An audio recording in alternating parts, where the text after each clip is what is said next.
Raconter la Syrie à travers sa culture, ses témoins, ses arts. C'est l'un des objectifs du festival Syrien n'est fait, qui a pris ses quartiers aux grands voisins pour la 3e année consécutive. Pendant 5 jours, des artistes, journalistes ou encore de simples citoyens étaient rassemblés pour parler de la Syrie aujourd'hui et imaginer celle de demain. Une diversité mise à l'honneur par l'association ASML Syria. Je m'appelle Armand Hureau, donc je suis directeur d'ASML Syria. ASML Syria, c'est une organisation qui a été créée en 2011 pour soutenir le développement, pour accompagner le mouvement révolutionnaire, pour soutenir le développement de médias indépendants en Syrie. Le public français, il connaît la Syrie principalement par une image en creux. L'image, c'est une image qui s'est construite à travers les médias français, et le traitement de la crise syrienne qui est faite de bombardements, de radicalisation, de terrorisme et de réfugiés. Donc c'est une image qui se concentre sur ce que les Syriens ont perdu, pas sur ce que sont les Syriens, ce qu'ils apportent, ce qu'ils vivent.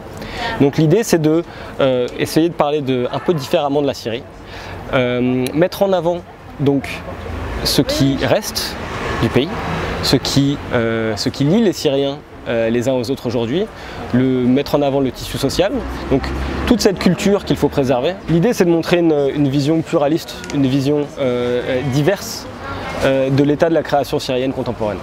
C'est pour ça qu'en même temps on a des sculptures, en même temps on a de la danse, en même temps on va avoir du cinéma, en même temps on va avoir des conférences, mais on va aussi avoir des DJ, on met en avant la nouvelle scène musicale syrienne et c'est voilà, c'est montrer qu'est-ce qui se crée parmi les Syriens aujourd'hui, l'état de la création. Montrer.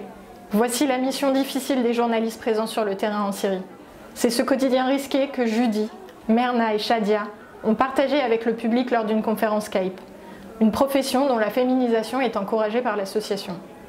On a aujourd'hui des projets, un grand projet de soutien à l'autonomisation des femmes à travers des formations de journalisme. Donc on a créé une plateforme qui s'appelle Aïni Aynak, Mon œil est ton œil, et on forme donc en Syrie sur le terrain, plus de la formation en ligne et continue, des femmes qui ont été sélectionnées et qui après contribuent à la plateforme. Dans l'idée c'est de leur apprendre un travail et qu'elles viennent travailler dans les médias internationaux ou les médias syriens, parce qu'il n'y a pratiquement aucune femme journaliste en Syrie. Et enfin notre objectif c'est de faire un lieu de rencontre entre le public français et le public syrien, mais aussi entre les Syriens eux-mêmes. Et c'est un moment où on invite l'ensemble des associations syriennes qui travaillent depuis la France à venir se rassembler, travailler avec nous pendant une semaine. Et on leur laisse de l'espace pour qu'ils puissent expliquer quelles sont leurs activités. Et que tous ensemble on se retrouve pour un moment de respiration en fait. Pour comprendre la Syrie, il faut se laisser guider par cette société civile qui se mobilise et entend faire bouger les choses.